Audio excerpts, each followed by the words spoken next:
Hey, how's it going? So, look, hey, you wanna look at some signs? Please look at some signs real quick. The green ones.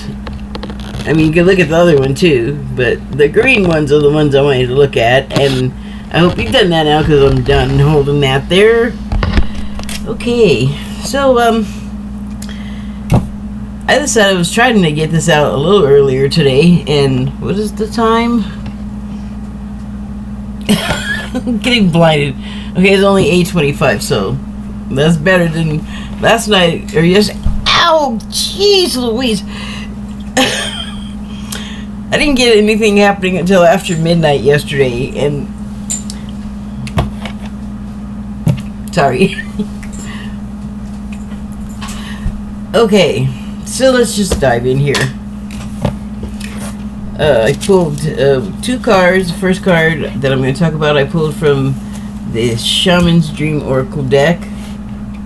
These guys. And I pulled number 19, so that would be 10, which just ends up being 1 because that trick that I wish I would have learned in school so I could have got my work done faster. The 1 is before the 9, so it's going to be 1. Even if 9 and 1 is 10, the 0, it's 1. I don't know why I felt the need to explain that, but anyway. Yeah, I haven't never pulled this one, so let's take a look at it. Well, I mean, the card is Falling Angel, and the subtitle is Spiritual Narcolepsy.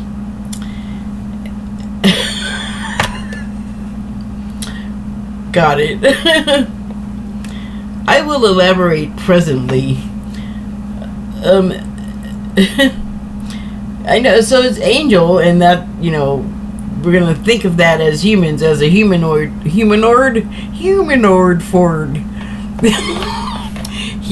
form with wings. And that's what this seems to be here. And, it definitely looks like a human. It's got arms and, well, I don't see legs, but it's just kind of washed out in light and white feathers, it looks like, so maybe they're behind that somehow. I don't think the legs are so important, but, I do seem to see arms. Oh, there's the legs. Well, okay. The angel is posed strangely to me. Anyway, it's got its arms out in front of it like this or something, and it's falling, so like it's probably doing that. But the way the arms are in this picture, and they're kind of pink, and the head is dark, it looks like a bird. What do you think? I don't know what bird has a red beak like that. I know there is a bird that looks similar to that, but I don't know the name of it. You're getting washed out, and it's already okay. I hope that's a better view for anyone trying to see what the heck's on this card. But here's my indicator. The arms that look like the beak right there, and then the dark head. And I would think that if it were just, dangling vertically, but it's falling, so I guess it's falling backwards. I guess then it makes sense that the legs would be here. But when I look at it, I don't know if it's supposed to be like like a cartoonist style illustration of motion, or duh, because the legs look like they're going like this. I keep forgetting this guy is falling. But why? You have wings. Well, hello? Is there not enough oxygen where you are? Did you pass out? No, that's not what it's about. I have to confess, I did peek at the guidebook.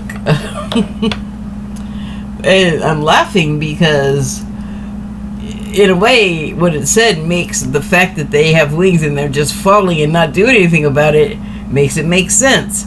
Has to do with that spiritual spiritual narcolepsy thing that I was mentioning earlier, that is actually the subtitle on this card, Spiritual Narcolepsy. I'm going to read to you the book now. So now it's all cartoon in my mind. All I can see is like a Wile E. Coyote style situation where they're fine until they look down and then all, trying to fly in the air, and this guy's got wings, but he's still only using the legs because not enough oxygen. Let's see what the guidebook has to say. Falling angel, falling unconscious, spiritual narcolepsy. You are being cautioned now to not fall asleep or go unconscious. You have been flying above the strife and suffering of the world in angelic bliss. However, you risk being seduced by the beauty and comfort of your situation and losing track of your aspirations. Your wings. Okay. As you fall, you pick up speed, heading toward the trees below and possibly a nasty landing. Remember that all you need to do to stop being a falling angel is to spread your wings to halt your descent and then find an updraft again. I mean, it seems like solid advice considering the situation and what they just said. Do not be seduced by the fallen angels. So their wings are broken too. They can't get back up. It's symbolic, I know. And I'm just having fun. Anyway, do not be seduced by the fallen angels, your supposed friends and companions who are ready to use you for their pleasure and have only their own interests in mind. These cards, I swear, they often are just like saying, I don't know, that is the thing that I'm here to do. Like the cards in my whatever are meeting somewhere in the mists and talking about the same things. That's what I'm getting at. Before I even started, I almost verbatim was saying this about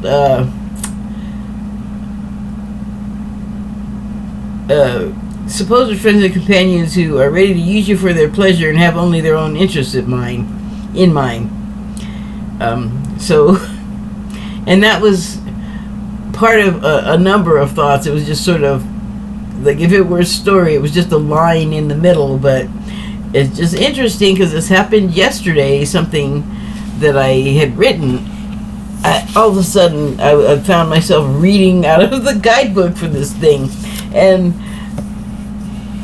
they were independent of each other completely and actually had nothing to do with the reading. They just matched each other. It's I love it. It's so yeah. I'll continue. As you soar once more in flight, receive the gift of the falling angel as an invitation to study the forest from above the trees. In other words, to analyze your situation from a higher perspective without being entangled in the thorny branches. Once you understand, hold on. I'm just going to read the part that made me stop again.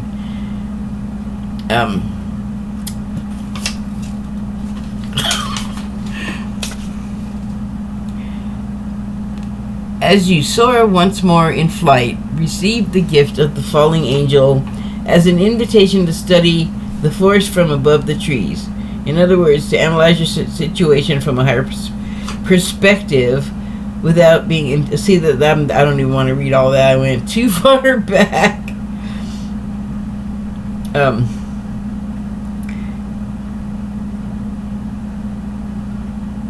Oh my gosh, I went way too far back. Here it is. Do not be seduced by the fallen angels, your supposed friends and companions who are ready to use you for their pleasure and have only their own interests in mind. That was sort of along the lines of what I had been thinking about right before I started doing this. The card I pulled hours ago. And that's what I mean. It's just like this synchronous bleed through keeps happening. Not necessarily having to do with what I'm talking about here, but you're going to hear about it anyway because I'm here.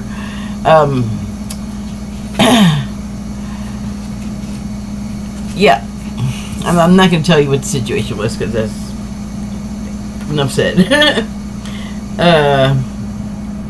Once you understand what needs to be done, head back to your lofty heights and stand by for the right moment. Action you take now may backfire. Stay conscious and wait until you are guided to change. You will know when the time is ripe. Well, that last part, I feel like I can relate to because do you ever get in these places where you feel sort of like stalled out and nothing's happening, but nothing needs to, there's nothing you have to rush to go do. You just feel like you need to do something. And for me, the more I can't do something, the more raggedy my nerves get. And I'll even know, sort of, pretty much that it's happening and what's happening, but I guess old habits are hard to break. Like, I just want to go right back to panicking. Oh, so I just remembered. I wonder if I can see what reminded me of this, so I can talk about it better.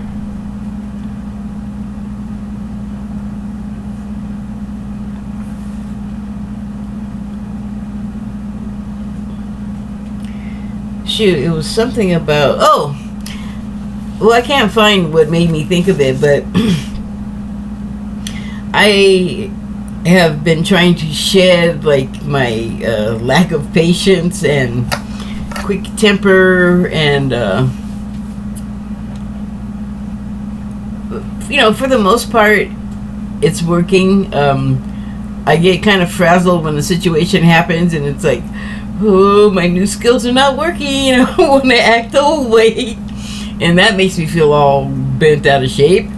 So yeah, that, and so I don't want to be feeling, just as an umbrella term, I'll just say like negative or low vibration. Not negative seems like more than what I'm talking about. Like that's like a bit too far, but low vibration, let's say. And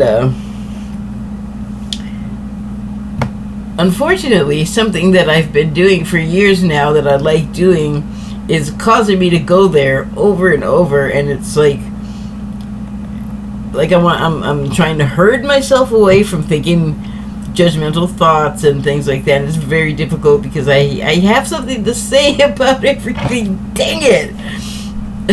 Not that anybody needs to or wants to hear it, but I kind of need and want to say it. And then there's these things, this and this, the camera. It's hard to resist. But anyway, looking at other people's videos is what I'm talking about. And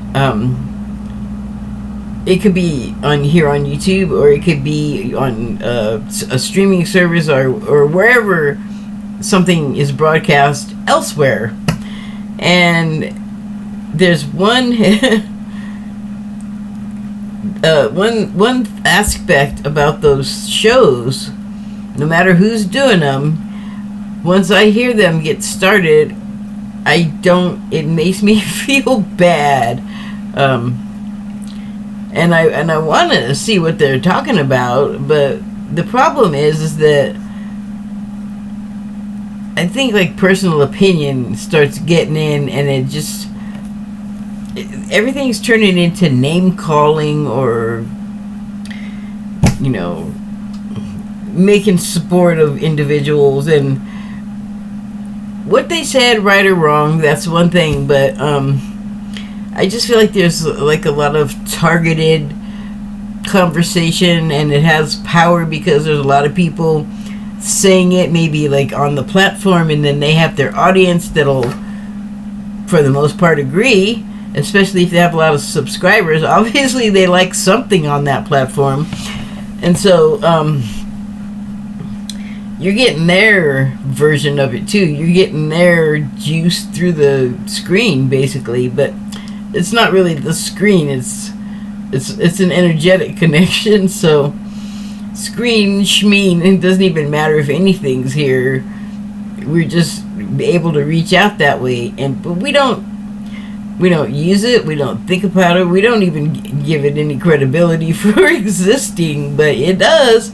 And there's plenty of ways that it happens to us all the time. It's like cherry picking stuff out of the Bible. We only want to know about the stuff that we like and feels good to us. If there's stuff that has side effects, or like this could go south if you do it, then we're gonna steer clear, mostly. Understandably. They have veered off into I don't know what the heck I was talking about before land again. But I do remember that I was saying that it's getting difficult to watch stuff that I have enjoyed for a long time, and I do still kind of enjoy it, but it's just like it keeps getting harder to watch because of the way it's making me feel. And I'm turning stuff off earlier and earlier. It's like, I just want to hear, what is the headline about? I don't want to hear all the other stuff. It's making me feel bad. And I do it too. I know I do it too. And I apologize. I'm really, my goal is to move out of that. I don't know if I know how to talk without doing it, though. And that's just straight up honest. But anyway, that's it about falling angels for now. The other card I pulled was from the Wild Unknown Animal Spirit deck. These guys, and jeez. Oh, you little. There's a lot of stuff up here. Okay, and so I pulled from the Wild Unknown Animal Spirit deck the Scorpion card. People are really afraid of these. It's like we have an ancestral fear of them. Although, it kind of makes sense that in a time where if one of these got you and nobody was around to help you, and it only took the expertise of certain people to even be able to deal with it, like they didn't have our medical capabilities or facilities back then, it would have been some person with some kind of native herbalist, doctor, witch, whatever. So you could potentially die is what I'm saying. And it's, I guess, not a good way to die. These guys get real scared and overreact and kill to death creatures way larger. Although I guess we probably step on them all the time, and that's instant obliteration for them. An eye for an eye. I don't know how I feel about that. Come on now. What are you, greasy? I can't get a grip.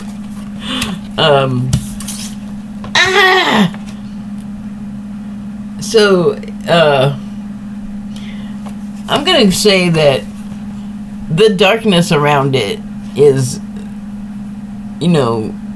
what I was saying, what we give to it, because really, if we don't mess with them, they don't want to bother us, and I'm sure they do some sort of good. They eat something that we don't like in the insect world. I'm sure of it. So wherever they are, we need them to exist. I'm also sure of that.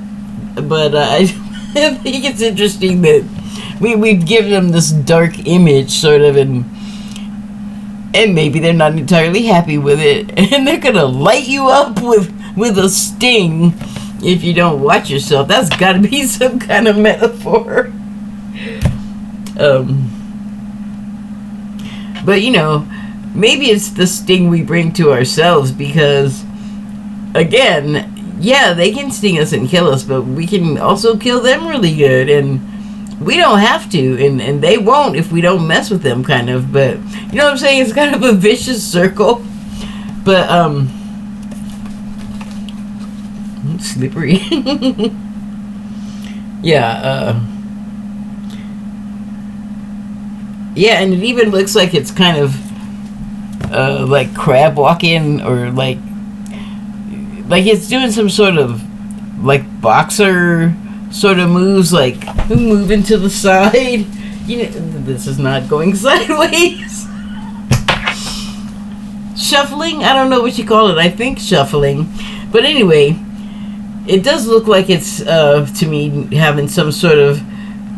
well, it's stinging, so yeah, it's in the midst of doing its attacking. I didn't realize there was a little dance involved.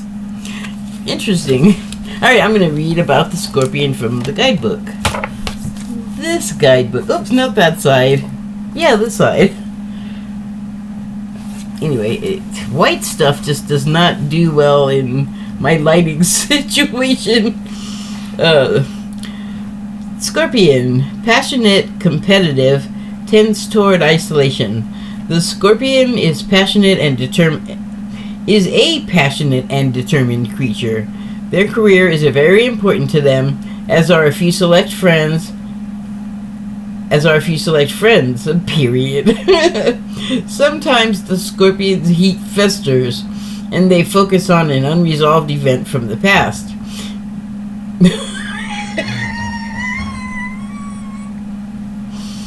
You realize why I'm laughing, right? Because I was just talking about, obviously, an unresolved event from the past that I didn't tell you about, but I've been thinking about it, I guess.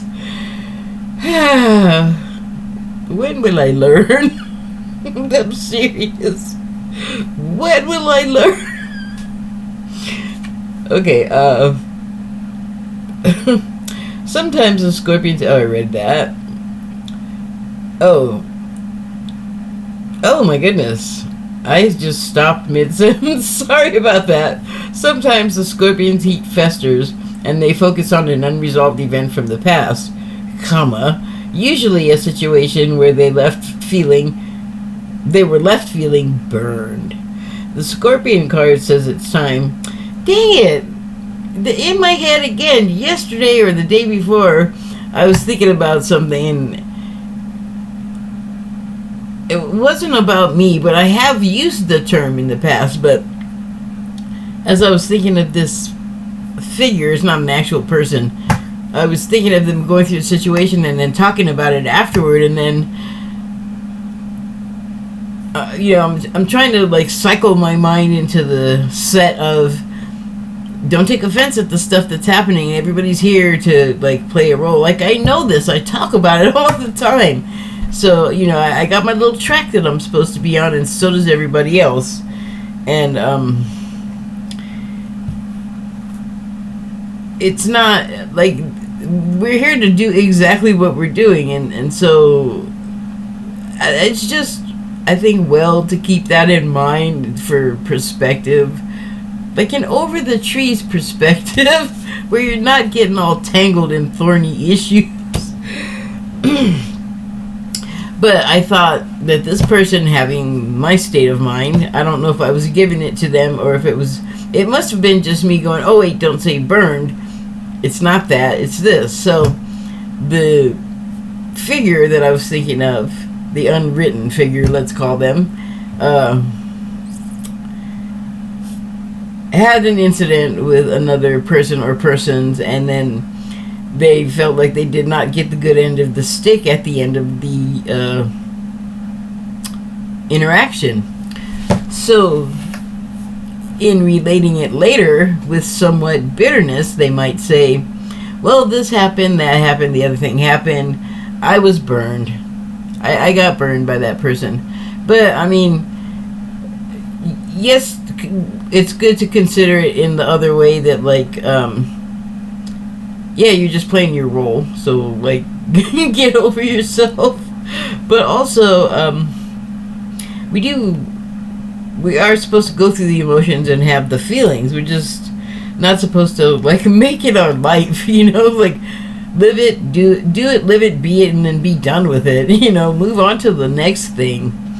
And I'm still trying to reconcile this me with the one that came here from the other side of the veil, knowing that I was going to forget everything, and maybe not knowing the extent of what I would be going through in life here, but game anyway to just hop in and do it. So, and then you get here and it's like, wow, this is way harder and more intense than I realized. And also you're still forgetful, and I wonder if finding out, like, oh crap, this was more than I expected, is contributing to the amnesia or not. I'll have to think about that.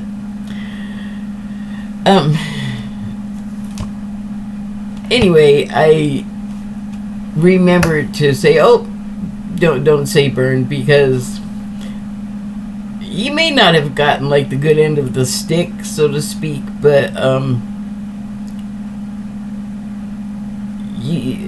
some part of you knew exactly what you were in for, so you weren't exactly caught unawares, and therefore you can't really be burned if you knew it was coming subconsciously, way deep subconsciously.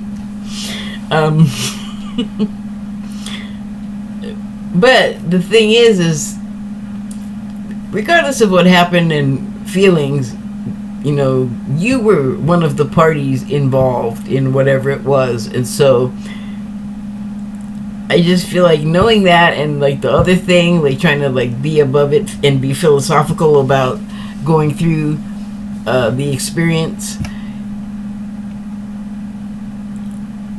it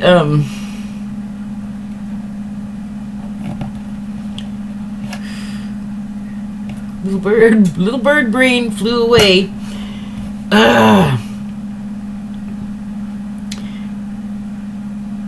The burn, you were there too, so like, are you not part of the problem? Like, you were there too, you were a participant in whatever happened. So when you're relating what happened to you, and when I say you, I mean me, I'm trying not to try but I'm seriously like having to correct myself all the time and go, wait, you don't mean to say that, because remember this.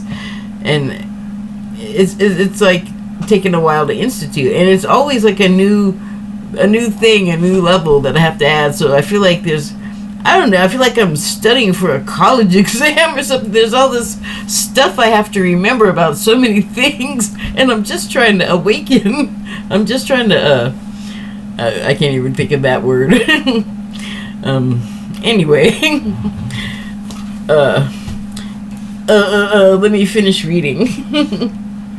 The Scorpion card says it's time to come clean about your feelings so everyone can heal and you can get back to your usual fiery but fun self. When in balance, wild and free, fierce, when out of balance, jealous, resentful, unresolved. To bring into balance, honesty, forgiveness. Well, that just sounds like some kind of crazy board game talking about when in balance, when out of balance, and to bring into balance. I liked my dramatic rendering, though. It was kind of fun.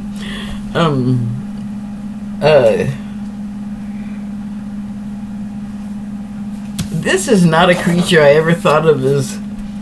I've thought of it as wild, and it's definitely free. And I think that, like I was saying, we probably give it a fierceness that it doesn't necessarily have unless confronted, or intimidated.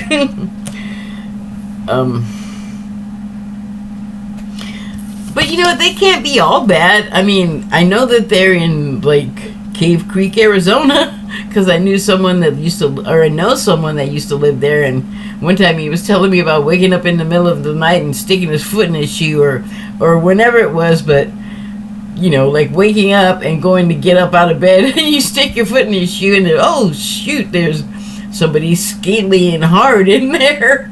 And I believe he said he'd gotten stung more than once. So I mean, they're not always fatal, obviously, or I'm sure some of these are more have more potent poison than others.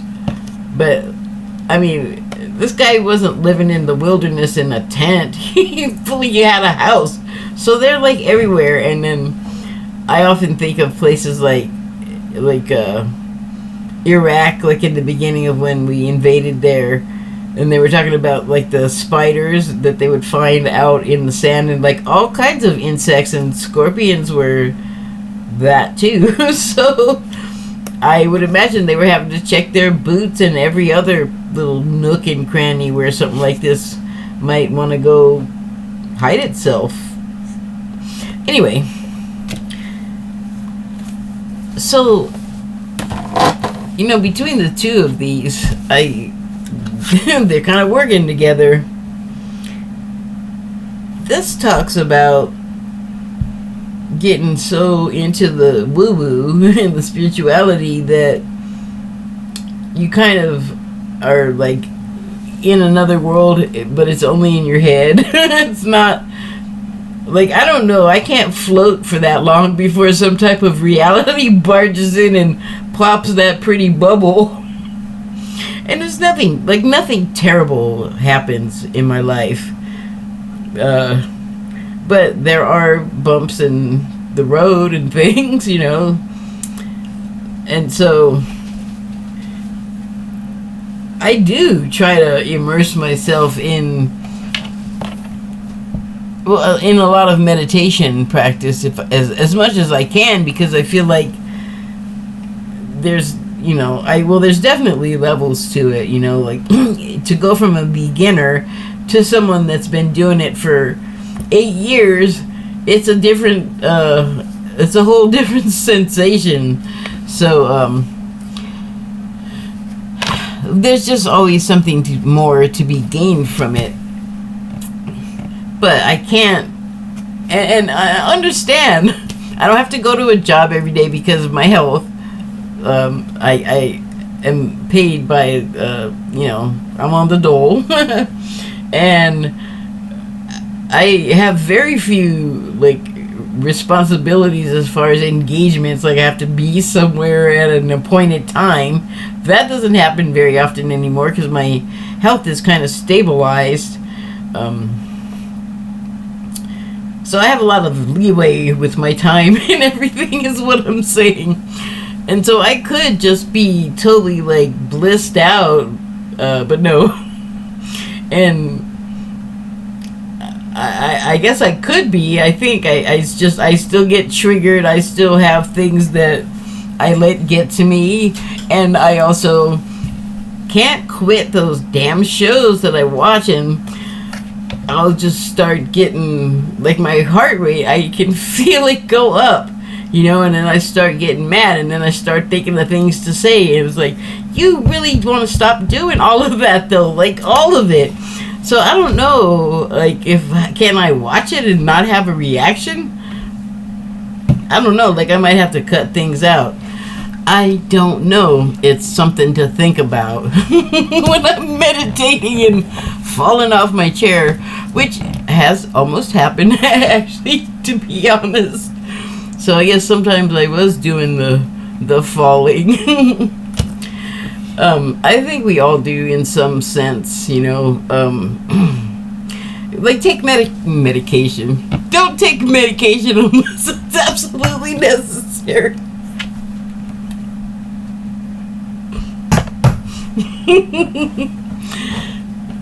Oh man, hot ears. What was I gonna say? Meditation. You can definitely take it very seriously and get a lot out of it.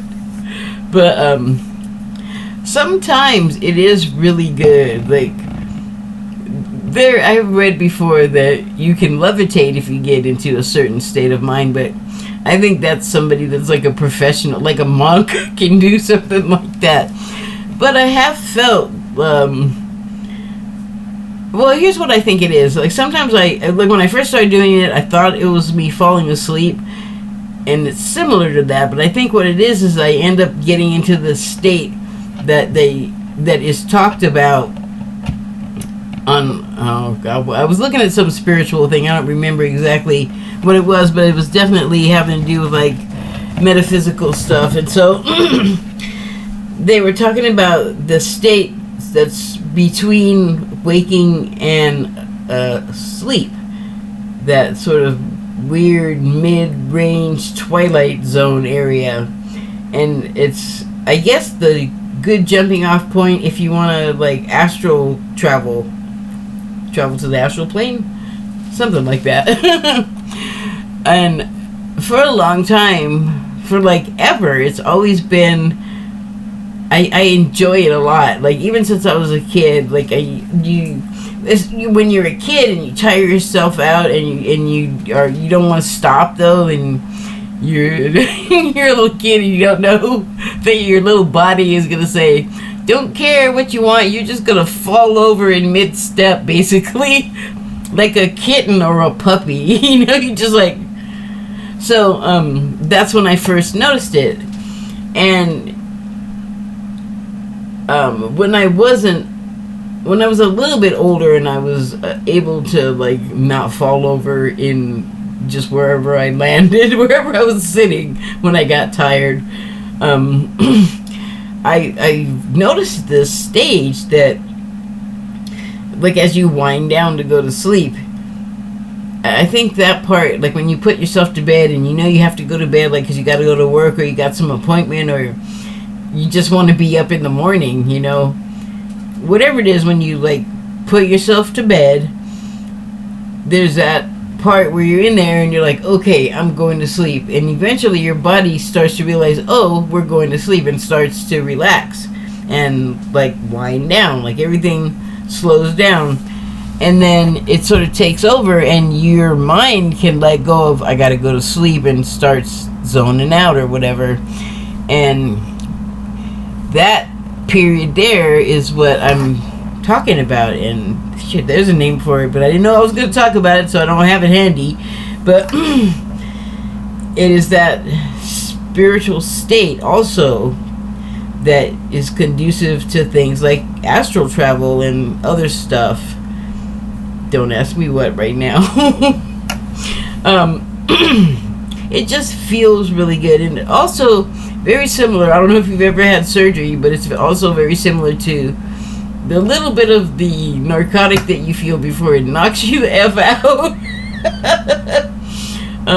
But you don't need the narcotic if you're just home, like in your bed. And so I can do it on purpose now, where I can get to that state, or like I know where to go. Like I'm not always successful at getting there, but a lot of times I am if the conditions are right. Like I can't have too much stimuli coming at me. Definitely not someone coming up and trying to talk to me. Like I can't do it at all. So the conditions have to be conducive to this. You know, like I need a certain type of relaxation. And anyway, so now I can kind of do it when I want, and I love it. And it's and so I can go there, and then I'm there for however long, and then it'll progress. And I used to think that I was falling asleep, but after it happened a bunch of times, it was like, that don't feel like sleep though. I mean, I've been sleeping for over 50 years, and I'm telling you that does not feel like sleep. So I'm not sure what's happening there. It's something in the meditative state may have a connection to that pre-state twilight zone drift, whatever that is, that pleasurable buzz, because that's what it feels like.